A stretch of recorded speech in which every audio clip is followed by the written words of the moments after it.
Bonjour, je suis Heather McPherson, la députée NPD d'Edmonton Strathcona. Je suis très fière de déposer la loi sur la représentation juste.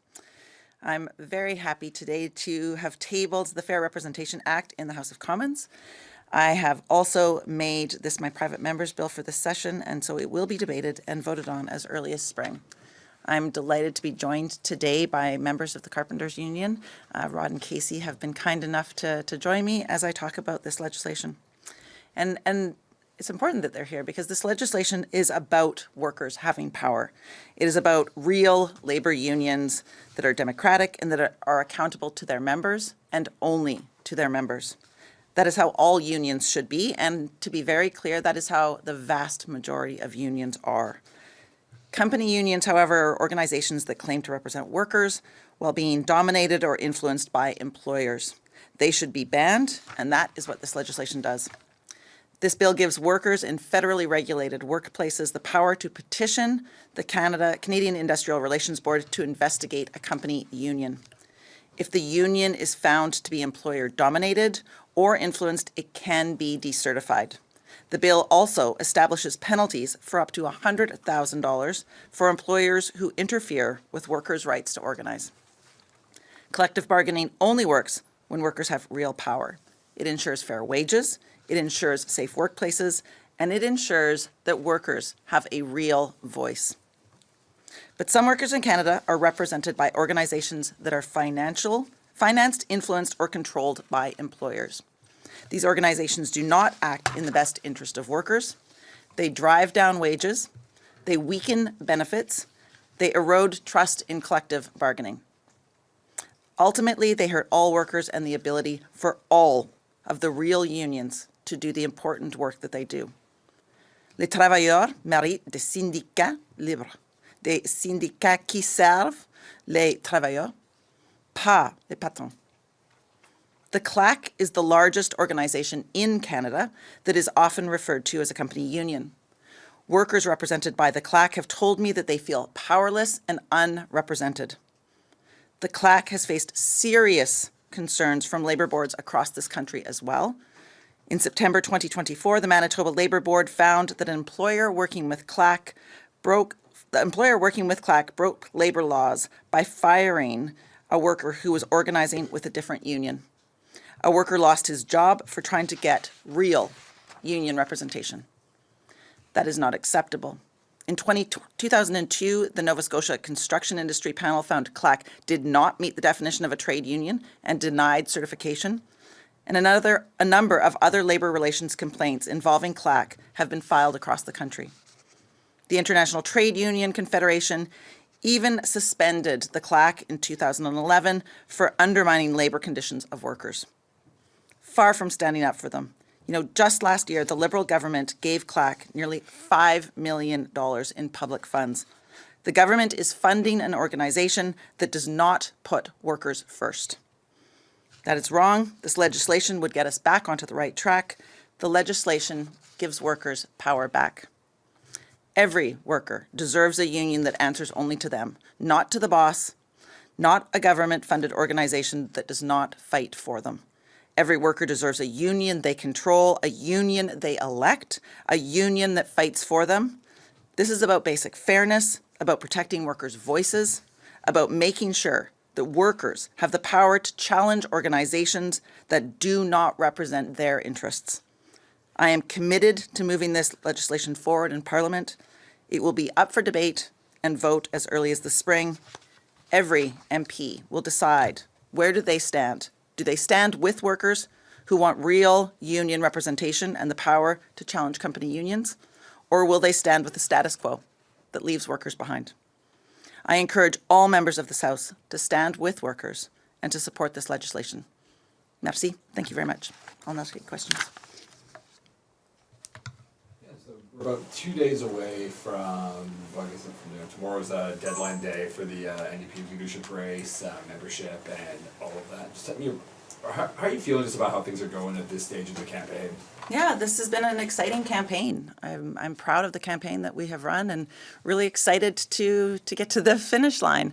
We've got about 2 months left. Of course, the deadline to get your memberships is tomorrow. So anyone out there listening should be thinking about getting their NDP membership so they can vote in this race. This is a very important moment in our party, determining the future of our party. So it's been a fun campaign to follow, to report on, and we're getting to a critical juncture. From what I can see, you and Rob Ashton are aligned on a number of things, on the relationship between the federal NDP and provincial wings, on getting back to more of the blue-collar roots of the party. Would you entertain any sort of alliance or vote-swapping agreement with Mr. Ashton heading into the final stretch of this campaign? Listen, that's not what we're dealing with right now. We're working on our campaign. We're working on bringing forward some really strong policies, working on bringing forward some really good ideas. You know, I have talked a lot about how I want to build our party, how I want to make sure that this is a bigger table that more Canadians feel welcome within. That's the work that I've been doing for the last number of months. That's the work that I will continue to do to ensure that we have a strong New Democratic Party, because you know, frankly, when we have a strong NDP, it is better for all Canadians. It is better for the party. It is better for Canadians, because we are the ones that get things done within the House of Commons. We are the ones that protect workers' rights. You know, the fact that I am here with workers, the fact that I am putting forward this legislation, there's other pieces of legislation that have been going forward. A strong NDP is a strong party for workers, and that's what we need right now. That's what I'm focused on. Sorry, just on the legislation quickly, how are you defining what a company union is? So it is basically how I described it in my remarks, but it is a union that is overly influenced by the company, whether that's financially or in other matters. Any union that is being influenced by the company is not able to negotiate on behalf of the workers. There can be no collaboration. Like that is not the way a union works. The union has to only represent the workers that they are meant to represent, not work with the employer, not work with the company. That's very important. Just in terms of the degree of influence, are you saying any influence? Yeah, a union needs to be working for the benefit of the workers, for their wages, for their work environment, for work safety, for work conditions. And when you have company unions like the CLAC, it hurts all workers, because it drives down wages, it drives down the ability to do collective bargaining, and that's very, very dangerous. That's why this legislation is so important and so necessary. It's important for the federal government to be leading on this. Have you talked to the Labour Minister about this, and what has she said? I have not yet spoken to the Labour Minister, but I certainly will, and I certainly will be expecting that she will be supporting this legislation. It is an important piece of legislation that protects workers' rights in this country. On the leadership, I just wondering, speaking to Rob Ashton, a few weeks ago he had put out a video accusing Abbey Lewis of being divisive to the party, talking about the provincial-federal relationship, and it seemed to be also talking about his opposition to new oil and gas infrastructure. Do you agree with that claim? Do you think Abbey Lewis would be divisive to the party if he wins the leadership? I've been clear through this entire leadership race that I want to work with the provincial NDP.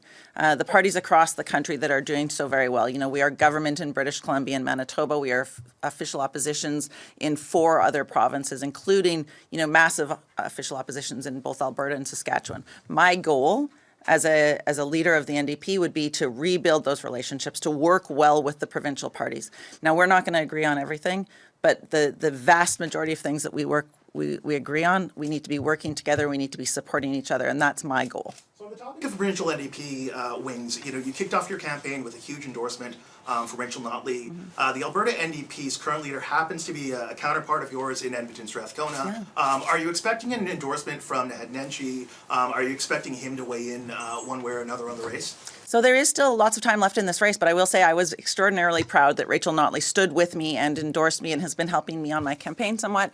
I've also been able to secure endorsements from other premiers, from many MLAs, many MPPs, many people across the country. Past colleagues, of course, Charlie Angus has endorsed my candidacy. So there are many endorsements that are still to come, and you'll have to stay tuned. Have you been in touch with Naheed? I'm sure you bump into him at constituency things all the time. Yeah, I can't wait till he's the Premier of Alberta. I honestly can't wait till he's the Premier of Alberta, because Danielle Smith is doing real damage to this country right now. And I know that the Alberta NDP is a strong principled caucus that will actually turn things around for Alberta. Just, on the private members bill here, since you talked about wanting to work with the provincial counterparts, have you spoken to members in BC or Manitoba about doing similar legislation around at the provincial level? Because I was looking at where CLAC represents a decent amount of where their locals are. We're generally in areas that are more provincial jurisdiction than federal jurisdiction. So this bill wouldn't touch certain parts of the labor force where CLAC operates. So there are thousands of workers who are impacted by this bill, but a bill just like this was actually put forward by the Saskatchewan New Democratic Party. It was repealed when the Conservatives took power. But yes, I think we should be, again, this is a perfect example of how we can work with provincial parties to bring forward this legislation at the provincial level as well as the federal level. But it is important to recognize the need for the federal government to lead on labor regulations and labor legislation. Just two questions. One is about the bill, one is about the leadership race. About the bill, how optimistic are you that this will get to the stage where there could be a vote on whether or not the House of Commons thinks that this should be law or not? Or are you just trying to send a message to create a conversation in the hopes that maybe another parliament will take up the fight? No, I think that there is a extraordinarily good chance that this comes forward for a vote. This will be the bill that I bring forward in this Parliament. My number is relatively high in the parliamentary lottery. I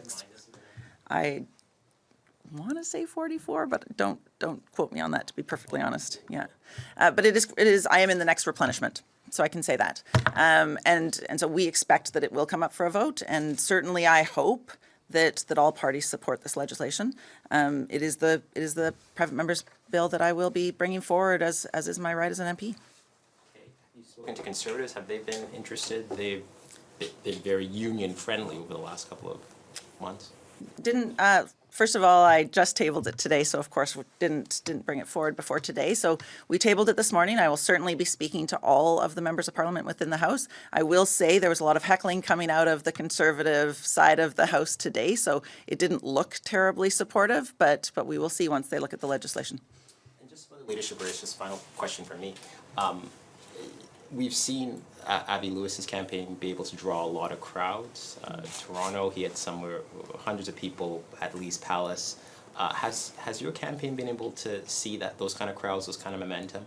Yeah, we have. I mean, we've had events that have a lot of excitement around them, but I've also taken a bit of a different tact. I am trying to meet with people across the country, so I've made a point of stopping in every province, in smaller communities, talking to New Democrats that I think maybe perhaps others are flying over, because I think that's how we rebuild our party. We rebuild our party by connecting with our members from coast to coast, not just in Vancouver and Toronto. We've got to be connecting with people across the country.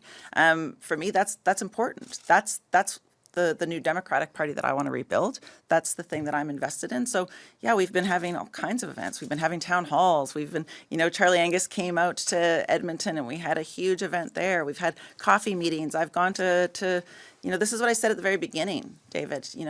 I think rebuilding this party involves sitting down with workers in union halls, in coffee shops, in mosques, in church basements, around kitchen tables. So we're doing everything. We're doing all sizes. We're doing Zoom calls. We did a Zoom call with over 1,000 people that registered. So there's a lot of ways for us to reach people and a lot of ways for us to reach Canadians, and we're doing all of those things.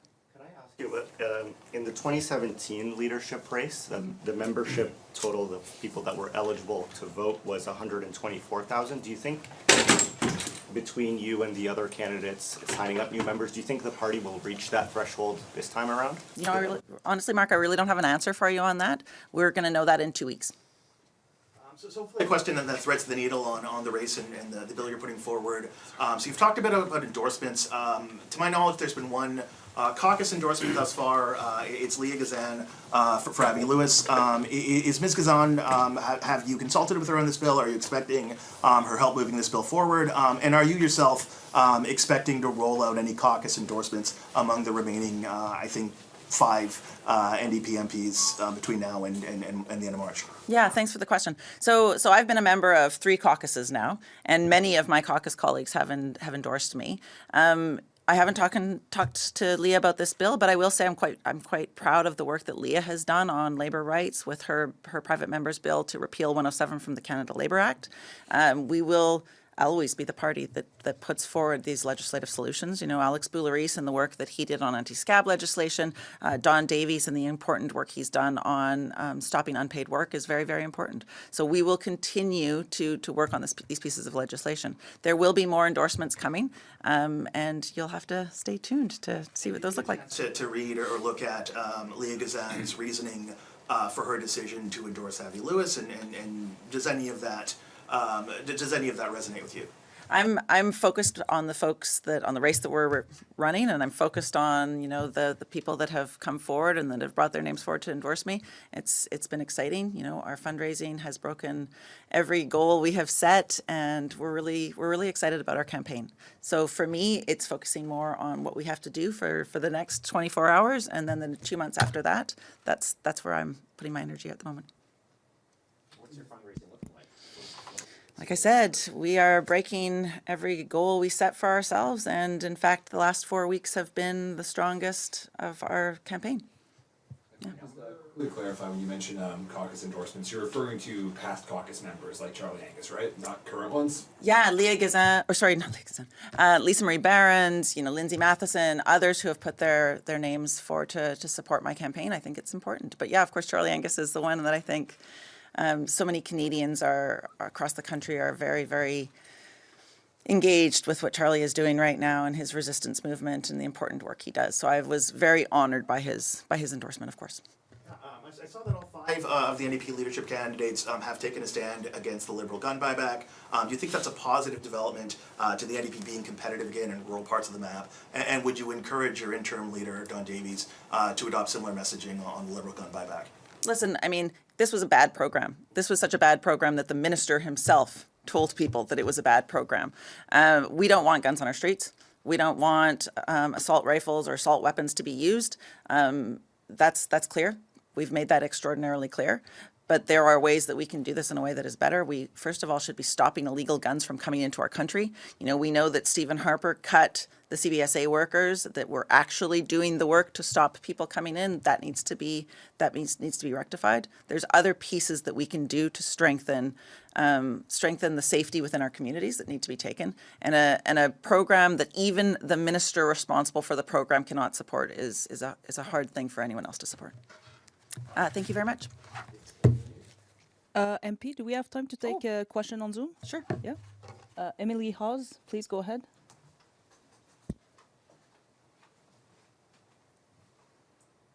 Maybe we don't have time. We cannot hear you, Emily.